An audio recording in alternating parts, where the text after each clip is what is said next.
चलिए हम लोग क्लास 12th ठीक है की बायोलॉजी डिस्कशन कर रहे थे। चैप्टर फर्स्ट था रिप्रोडक्शन इन ऑर्गेनिज्म, जीवों में जनन।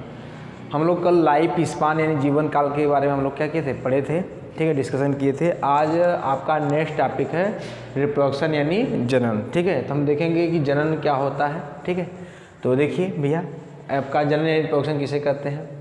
जनन, पहली बात तो याद रखिए, एक जैविक प्रक्रिया है। कैसी प्रक्रिया है? एक जैविक प्रक्रिया है, यानी एक बायोलॉजिकल प्रोसेस है, ठीक है। अब ये जैविक प्रक्रिया क्या होती है? जैविक प्रक्रिया का मतलब होता है ऐसी है, ठीक है। तो जैविक प्रक्रिया मतलब ऐसी प्रक्रिया जो शिव जीवों में होती है। जैसे हम कह दें ये कि श्वसन, पाचन, उत्सर्जन, ठीक है, और उद्दीपन, ये सारी क्रियाएँ क्या हैं? जैविक वृद्धि, ये सारी क्या है? जैविक क्रिया है। तो रिप्रोडक्शन यानी जनन उसी प्रकार का एक जैविक क्रिया है जो सिर्फ किस में होती है? जीवों में होती है। देखिए, तो जैविक एक जनन क्या है? जैविक प्रक्रिया है। इसमें होता क्या है? इसमें बहुत ही सिंपल सी प्रक्रिया ये, इसमें किसी भी एक नए जीव के मतलब एक जीव के द्वारा किसी भी एक नए जीव का क्या होता है? निर्माण होता है, ठीक है। तो कोई भी जीव अपने ही जैसे जीवों का क्या करता है? निर्माण करता है। ऐसी प्रक्रिया को हम लोग क्या कहते हैं? जनन कहते हैं, यानी रिप्रोडक्शन करते हैं। तो ऐसी प्रक्रिया या ऐसी जैविक प्रक्रिया जिसके द्वारा हम या कोई भी जीव अपने ही जैसे नए जीव का निर्माण कर देता है, उसे हम लोग क्या कहते हैं? जनन कर देते हैं, जनन कहते हैं। जैसे हम ये कह दें कि आम के द्वारा किसका निर्माण होता है भैया? आम का होता है, ठीक है। नीम के द्वारा किसका निर्माण होता है? नीम के होता है ना। कि जो गाय होती है अपने जैसे नए जीव का निर्माण करती है, मानव अपने जैसे नए जीव का निर्माण करता है, ठीक है। तो ऐसी प्रक्रिया को हम लोग क्या कहते हैं? जनन कहते हैं। तो जनन क्या है? वह प्रक्रिया जिसके द्वारा वो अपने ही जैसे कोई भी जीव अपने जैसे नए जीव का निर्माण करता है, उसे हम लोग क्या कहते हैं? जनन कहते हैं, यानी रिप्रोडक्शन कहते हैं, ठीक है।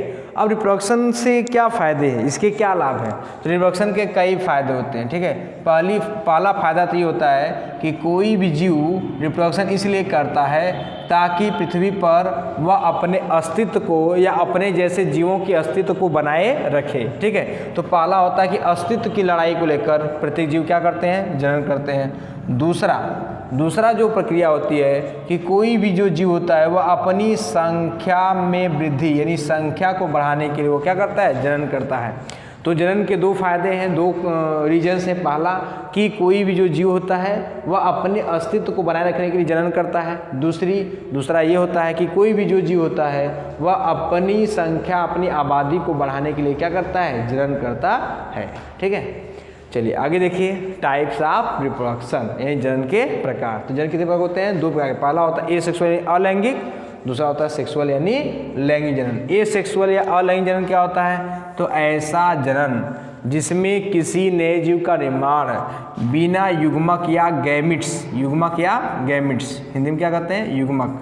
तो ऐसा जनन जिसमें किसी नए जीव का निर्माण बिना युग्मकों के संलयन से होता है, यानी जहाँ पर युग्मकों का संलयन नहीं होता है, ऐसे जनन को हम लोग क्या कहते हैं? अलैंगिक जनन। यानी ऐसा जीव जिसका निर्माण बिना युग्मकों के संलयन से होता है, उसे हम लोग क्या कहते हैं? गैमिट्स, या उसे हम क्या कहते हैं? ऐसे जनन को हम लोग क्या कहते हैं? अलैंगिक जनन कहते हैं, ठीक है।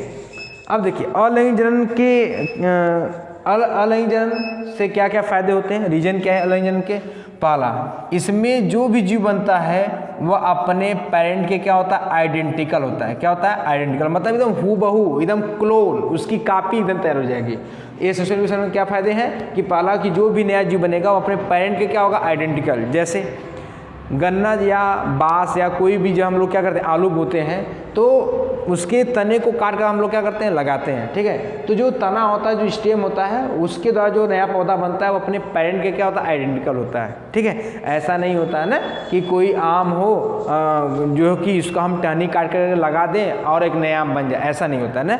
वो होता है लेकिन अलग प्रक्रिया द्वारा होता है। तो ऐसा रिप्रोडक्शन, ठीक है, जिसमें किसी नए जीव का निर्माण किसके द्वारा? युग्मक के बिना संलयन के हो जा रहा है, उसे क्या कहते हैं? एसेक्सुअल। तो इसमें फायदा क्या है कि पहला फायदा है कि जो भी जीव बनेगा अपने पेरेंट के क्या होगा? आइडेंटिकल हो, समान होगा। दूसरी फायदा, इसमें एक सिंगल पेरेंट, एक अकेला जीव आसानी से एक नए जीव का निर्माण कर सकता है। ऐसा नहीं कि डबल लेगा तभी होगा, ऐसा नहीं होगा।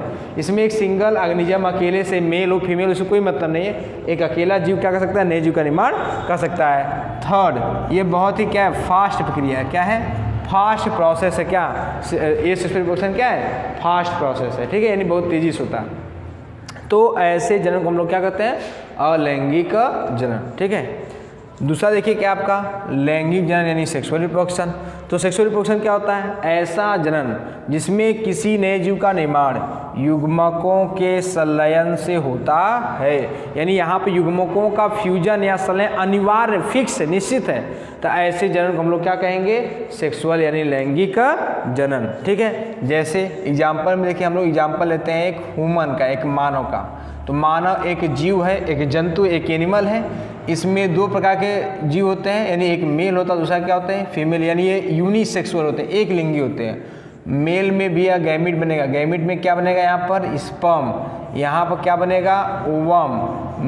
इन गैमिट्स का क्या होता है? फ्यूजन, यानी जायगोट बनता है। जायगोट से क्या बनता है? एक न्यू बेबी का क्या होता है? फॉर्मेशन होता है, एक नए ऑर्गेनिज्म का फॉर्मेशन होता है। तो यहाँ पर किसी नए जीव के निर्माण के लिए ओवम और स्पर्म यानी गैमिट्स का फ्यूजन या संयुग्मन अनिवार्य होता है। ऐसा नहीं कि स्पर्म अकेले नया जीव बना दे, या मेल अकेला नया जीव बना दे, या फीमेल कोई अकेली नए ऑर्गेनिज्म बना दे, ऐसा नहीं होता है। यहाँ पर युग्मकों के संलयन के लिए किसी भी युग्मक का फ्यूजन होना अनिवार्य है।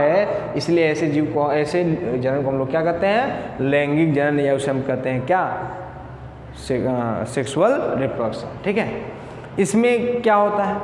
सेक्सुअल रिप्रोडक्शन के द्वारा जो भी नए जीव बनते हैं वो पहली बात तो अपने पेरेंट के एकदम हूबहू नहीं होंगे, मिलेंगे जुलेंगे। जैसे हम लोग अपने माता पिता से मिलते जुलते हैं, लेकिन एकदम आइडेंटिकल कॉपी, एकदम उनका डबल रोल नहीं होते हैं ना।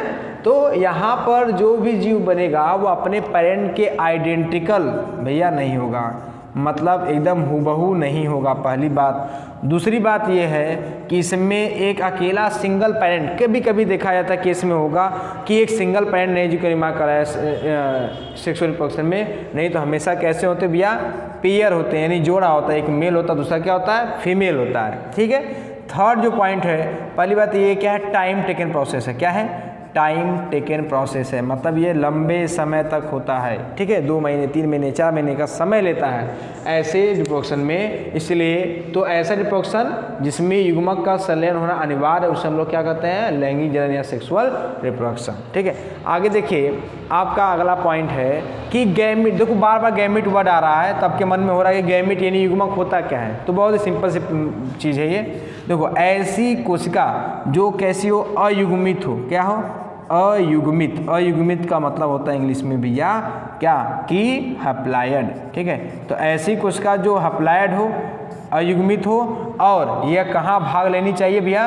रिप्रोडक्शन यानी जनन में। तो अयुग्मित कोशिका जो जनन में भाग लेती है उसी को हम लोग क्या कहते हैं? गैमिट्स कहते हैं या युग्मक। जैसे स्पर्म में क्या है? गैमिट, एक कोशिका, लेकिन गुणसूत्रों की संख्या कितनी होगी? आधी। ओवम क्या? एक कोशिका, लेकिन इसमें गुणसूत्रों की संख्या कितनी होगी? आधी। आधी, और ये कहाँ भाग ले रही? जनन में, इसलिए इसे क्या कहेंगे?